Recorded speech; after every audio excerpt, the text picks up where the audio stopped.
Good morning प्यारे बच्चों। आज दिनांक 10 जुलाई वर्ष 2021 है और 9th स्टैंडर्ड मैथ्स 1 का ये 1.3 का प्रश्न संग्रह हम लोग कर रहे थे।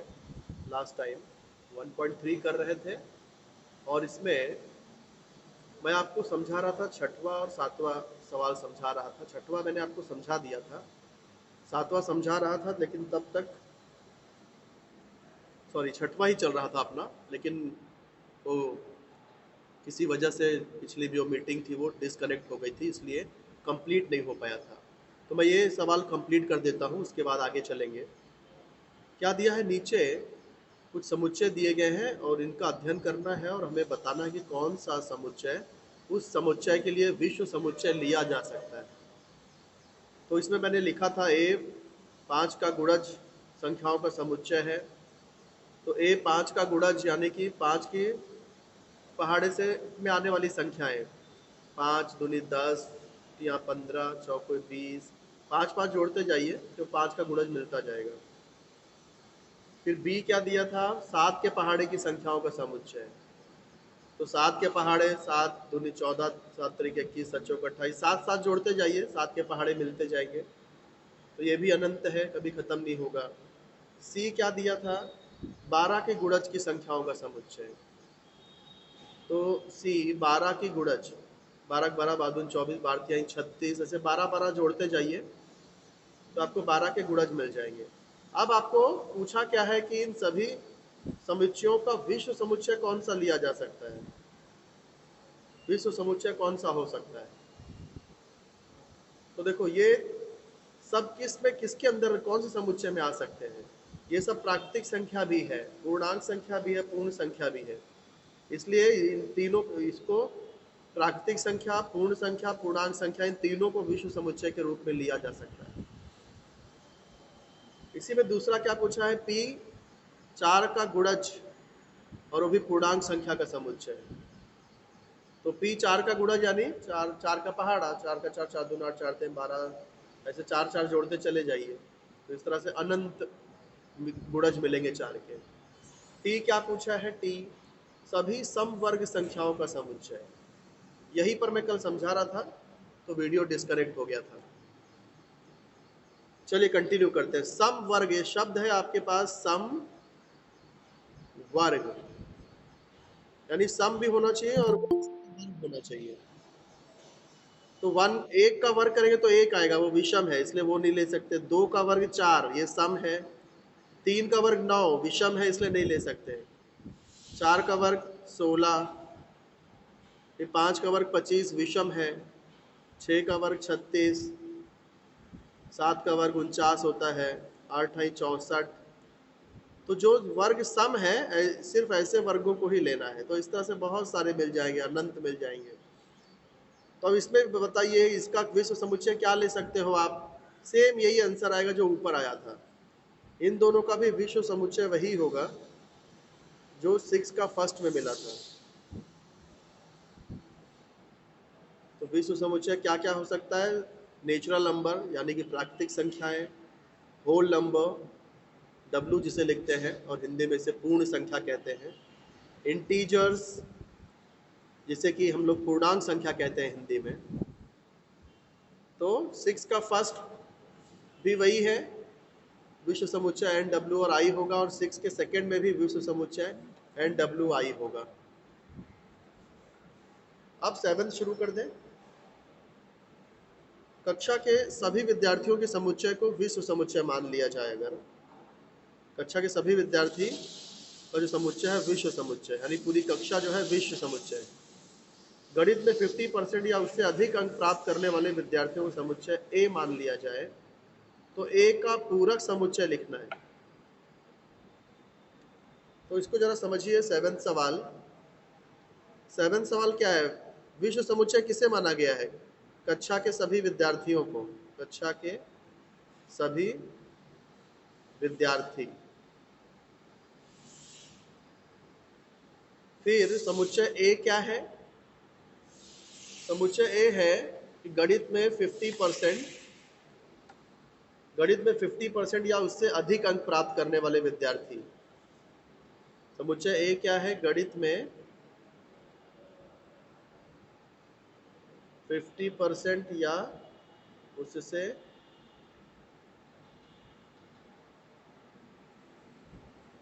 अधिक अंक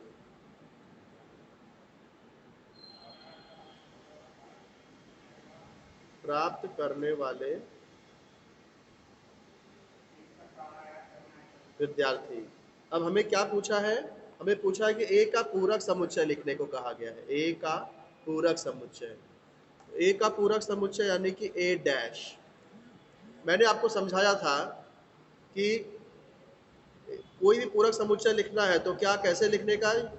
जिसका पूरक समुच्चय लिखना है उसको u में से निकाल दो, माइनस कर दो। तो देखो, अगर कक्षा के सभी विद्यार्थियों में से 50% गणित में 50% या उससे अधिक अंक पाने वाले विद्यार्थियों को निकाल दिए जाएं, तो कौन से विद्यार्थी बचेंगे क्लास में? आप लोग दिमाग लगाइए और उत्तर दीजिए। तो कैसे, क्या आंसर आएगा इसका?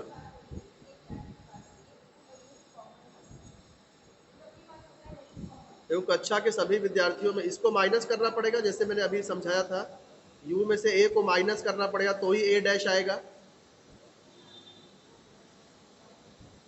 यानी कि कक्षा के सभी विद्यार्थियों में से इस तरह के जो बच्चे हैं उनको निकालना पड़ेगा तो ही a डैश मिल पाएगा। तो कक्षा के सभी विद्यार्थियों में 50% या उससे अधिक मार्क्स पाने वाले विद्यार्थियों को निकाल दें तो क्लास में कितना परसेंट मार्क्स पाने वाले बच्चे बचेंगे?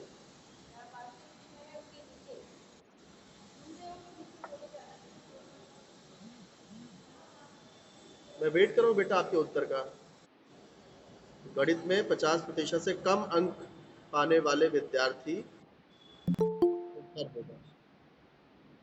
मैंने आपको बताया था कि u है, a है, विश्व समुच्चय u है, ये समुच्चय a है। फिर a का पूरक समुच्चय यानी a डैश निकालना है अगर, तो u में से a को माइनस करना पड़ता है। यानी कि कक्षा के सभी विद्यार्थियों में से गणित में 50 या उससे अधिक प्रतिशत अंक पाने वाले विद्यार्थियों को निकाल देना है। तो क्या बचेगा? गणित में 50% से कम अंक पाने वाले विद्यार्थी बचेंगे, यही इसका आंसर है। चलिए अब आगे हैं समुच्चयों पर संक्रियाएं। समुच्चयों पर क्रिया कैसे करनी है? दो समुच्चयों को जोड़ना, घटाना जैसे कुछ क्रियाएं। तो पहले तो आप इस चिन्ह का मतलब समझ लो। दो समुच्चयों का प्रतिच्छेदन, प्रतिच्छेदन क्या होता है वो समझना है।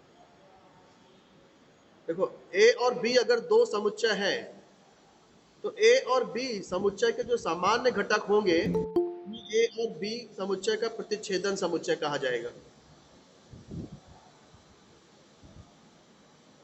जो घटक a में भी हो और जो घटक b में भी हो, ऐसे घटकों के समुच्चय को ही a और b समुच्चय का प्रतिच्छेदन समुच्चय कहा जाएगा।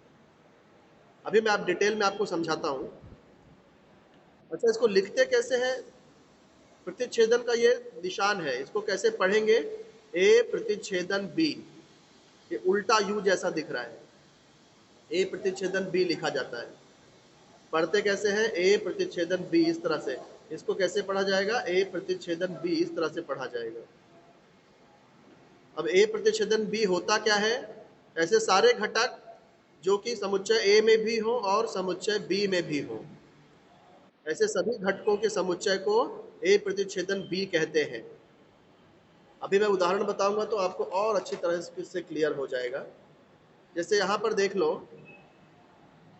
समुच्चय A के अंदर 1357 है, समुच्चय B के अंदर 68 है। अब इसमें कौन से घटक दोनों में है? आप लोग बताइए बेटा, कौन सा घटक दोनों में है?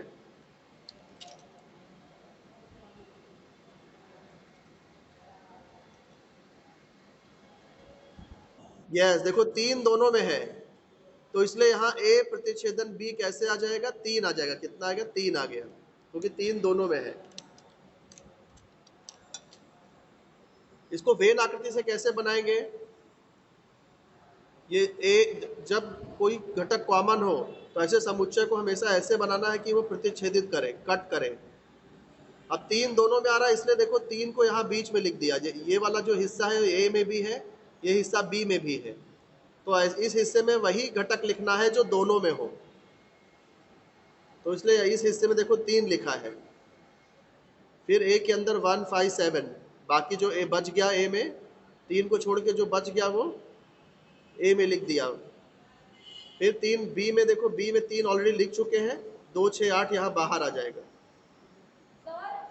तो वेन आकृति। अब उदाहरण 2 देखते हैं। चलो बेटा, कहीं पर भी कोई बात ना समझ में आए तो तुरंत रोक करके पूछ लिया करो, एकदम एकदम निसंकोच, घबराने की जरूरत नहीं है। तो देखो ए, समुच्चय ए के अंदर 1 3 9 11 13 है, समुच्चय बी 1 9 11 है। तो कुछ कॉमन है क्या यहाँ पे? देखो 1 इधर भी है, इधर भी है, 9 इधर भी है, इधर भी है,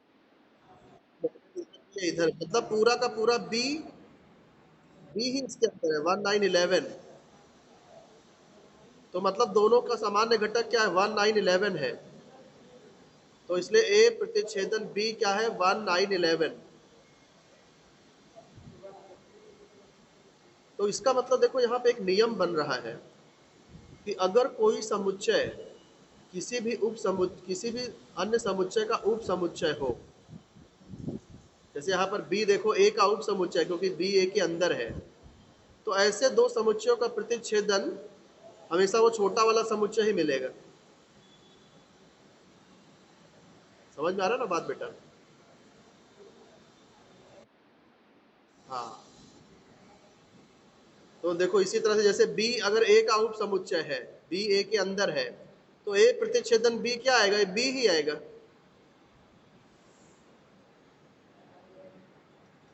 अच्छा, इसका उल्टा भी होता है कि अगर बी प्रतिच्छेदन ए का आंसर अगर बी आ रहा है, तो इसका मतलब बी जो है ए का उप समुच्चय होगा।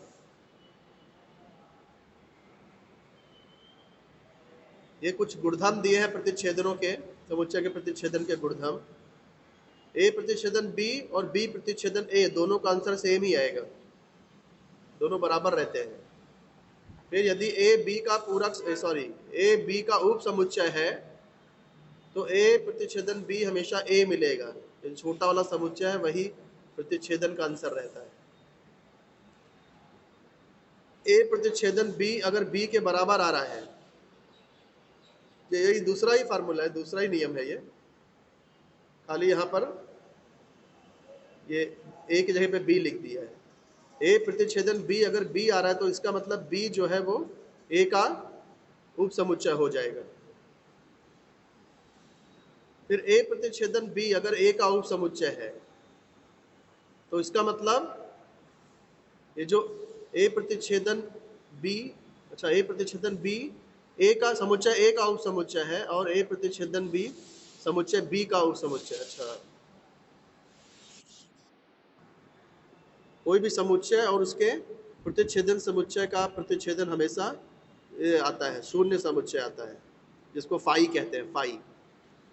किसी भी समुच्चय का प्रतिच्छेदन समुच्चय हमेशा वही समुच्चय मिलेगा,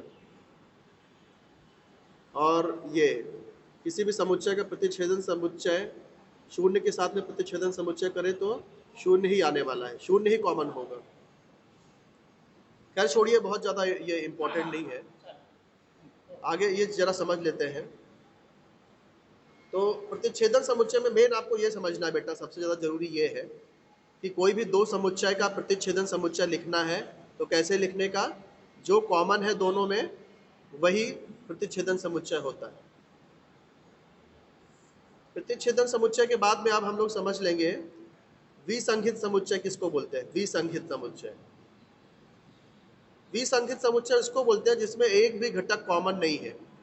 जैसे कि समुच्चय ए और बी देख लो, ए के कोई भी घटक बी में नहीं है, बी का कोई भी घटक ए में नहीं है, तो ऐसे समुच्चय को विसंगत विसंगत समुच्चय कहते हैं, डिसजॉइंट सेट्स।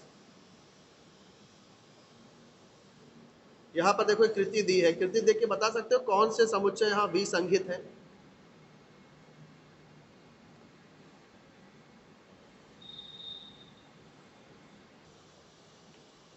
समुच्चय बी और सी में देखो 10 11 12 दोनों के अंदर है, सी में भी है बी में भी है। इसलिए समुच्चय बी और सी को विसंगत समुच्चय नहीं कह सकते। विसंगत किसको बोलते हैं? जिन दो समुच्चय में कुछ भी कॉमन ना हो। आप बताइए, क्या समुच्चय ए और समुच्चय सी के घटक कॉमन नहीं है? देखो समुच्चय सी में 10, 11, 12 है, समुच्चय ए में 10, 11, 12 नहीं है। देखो कुछ और घटक है। तो ए और सी, समुच्चय ए और समुच्चय सी यहाँ विसंगत समुच्चय है।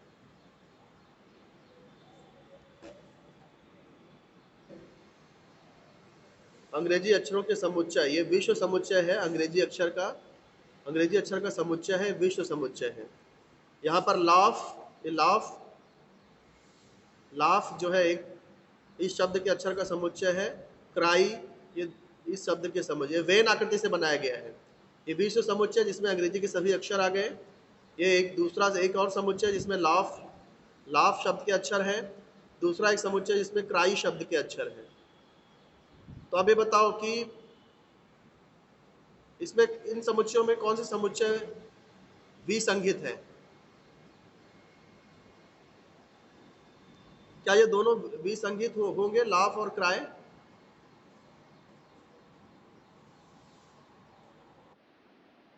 यस।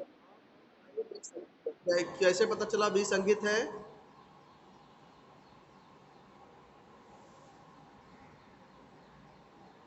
क्योंकि कुछ भी कॉमन नहीं है, दोनों समुच्चय में कुछ भी कॉमन नहीं है, इसलिए विसंगत है। और इसका मतलब विसंगत समुच्चय का जो प्रतिच्छेदन समुच्चय होता है वो हमेशा रिक्त होता है। देख लो, क्योंकि प्रतिच्छेदित ही नहीं करता है।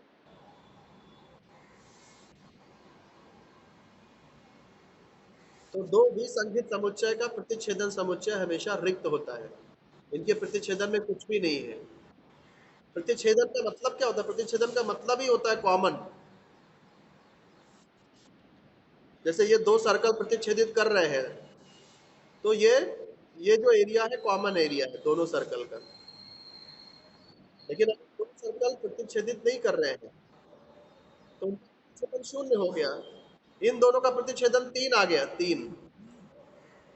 तो यहाँ पे दोनों का प्रतिच्छेदन 3 है, लेकिन ये प्रतिच्छेदित ही नहीं कर रहे हैं। विसंगत समुच्चय प्रतिच्छेदित ही नहीं करते, तो उनका जो प्रतिच्छेदन है वो शून्य आता है, कुछ भी नहीं आता, रिक्त समुच्चय। वही है कि ये जो विसंगत समुच्चय होते हैं उनका प्रतिच्छेदन हमेशा रिक्त होता है। तो प्रतिच्छेदन समुच्चय यदि समझ गए हो तो आगे दूसरे चले, संघ समुच्चय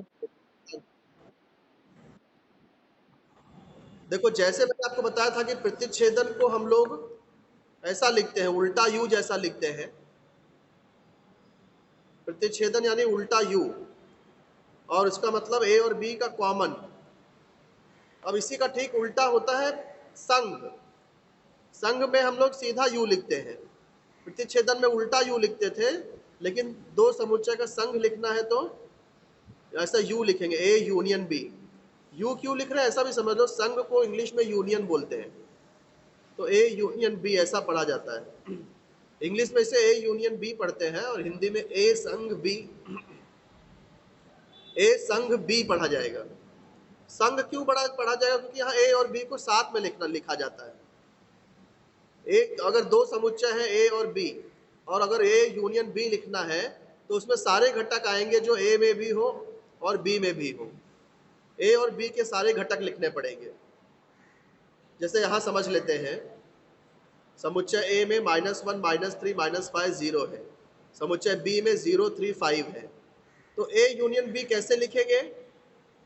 सारे समुच्चय ए के घटक लिखेंगे, सारे समुच्चय बी के घटक भी लिखेंगे। लेकिन याद रखना कि कोई भी चीज दो बार नहीं आनी चाहिए। जैसे कि ये -3, -5 0, -3, -5 0, -1, ये पूरा समुच्चय ए का घटक लिख दिया और बी का भी घटक लिख दिया।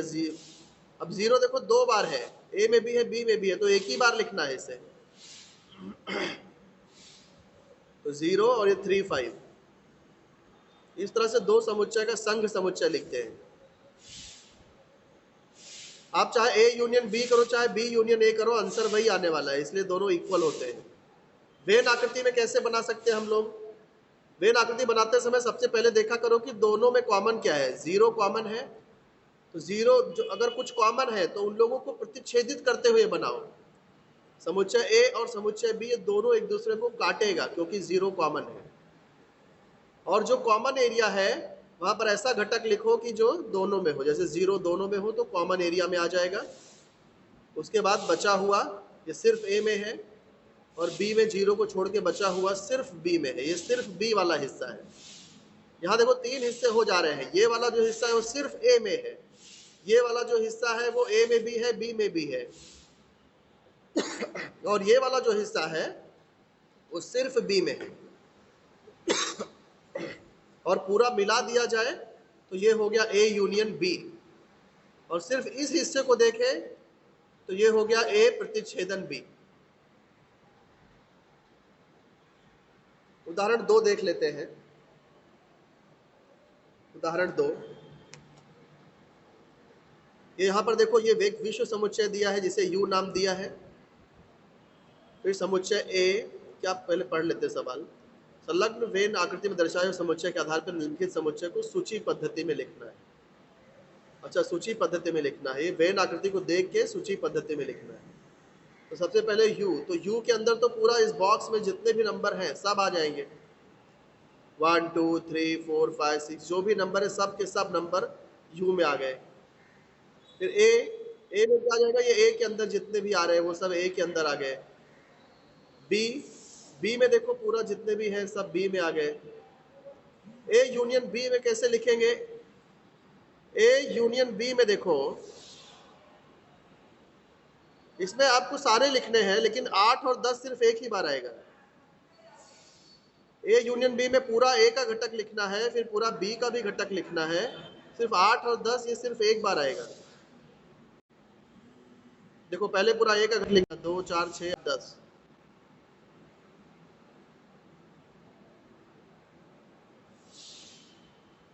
हाँ, ए के सारे घटक लिख दिए, 2 4 6 8 10। फिर बी के भी घटक 1 3 7 5 1 3 7 5 8 10 1 3 7 5 8 10 8 10 दो बार आ रहा है लेकिन एक ही बार लिखना है। बेटा आप समझ रहे हो कि नहीं मैं क्या कह रहा हूँ, समझ में आ रहा है ना? ओके बेटा। फिर यहाँ पे क्या पूछा है, ए प्रतिच्छेदन बी लिखना है।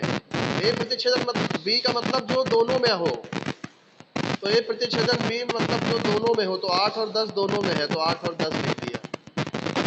फिर है ए डैश, ए का पूरक, तो ये मैंने आपको समझाया था, यू में से ए को निकाल दो, जो बचा वो ए डैश रहेगा। पूरे यू में से ए को माइनस कर दो, यू में से ए को माइनस कर दो तो क्या बचेगा, 1 3 5 7 11 12 9 यही बचेगा।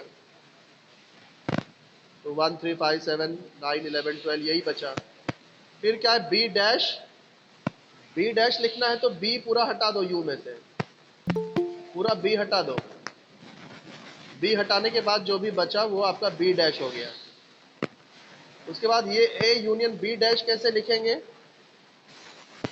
ए यूनियन बी डैश, ये पूरा ए और बी ये पूरा हटा दो तो क्या बचा, 12 11 9 यही बचा, 12 11 9। फिर है A intersection B dash, A intersection B मतलब ये जो कॉमन एरिया है इसको हटा दो, यानी 8 और 10 को छोड़ के बाकी सब, तो ये ए इंटरसेक्शन बी डैश हो गया। ठीक है बेटा,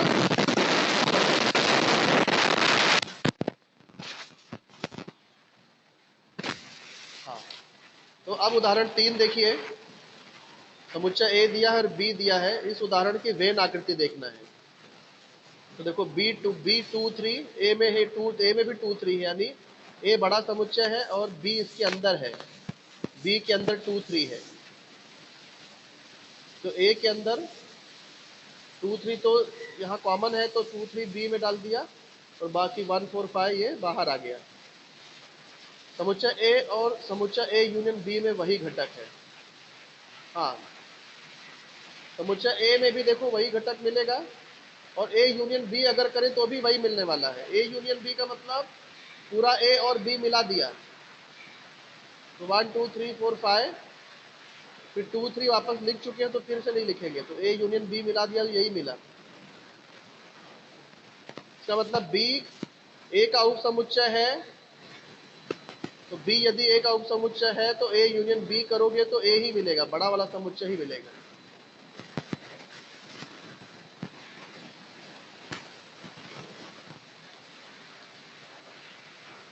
इसके बाद में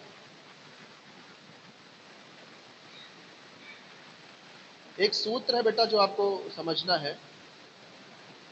ये सूत्र जो है आप लोग अपनी नोटबुक में लिख लीजिए। N of A union B बराबर N of A plus N of B minus N bracket में, इसी का ठीक उल्टा लिख देना। यहाँ यूनियन लिखते हो तो यहाँ प्रतिच्छेदन, यहाँ प्रतिच्छेदन तो यहाँ यूनियन। ये सूत्र काम आने वाला है, इसको लिख लो बेटा।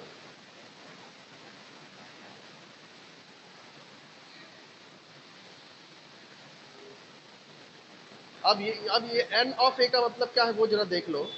एन ऑफ ए का मतलब समुच्चय ए में घटकों की संख्या। ये एन का मतलब, एन आप पहली बार देख रहे हो। एन का मतलब होता है कि कुल कितने घटक हैं। जैसे n of A union B, तो ए और बी मिला के कुल कितने घटक हैं? 1 2 3 4 5 6 7 8 9, तो एन ए यूनियन बी 9 घटक हो गए। एन ऑफ ए के अंदर कितने घटक हैं? 1 2 3 4 5, 5 आ गया। एन ऑफ बी के अंदर कितने घटक हैं? 1 2 3 4 5 6, तो इधर 6 आ गया। फिर n of A intersection B का मतलब ए इंटरसेक्शन बी में कितने घटक है? ये इंटरसेक्शन वाला पार्ट है, प्रतिच्छेदन जिसे कहते हैं। इसमें 2 ही घटक है, 1 2, तो यहाँ 2 आ जाएगा।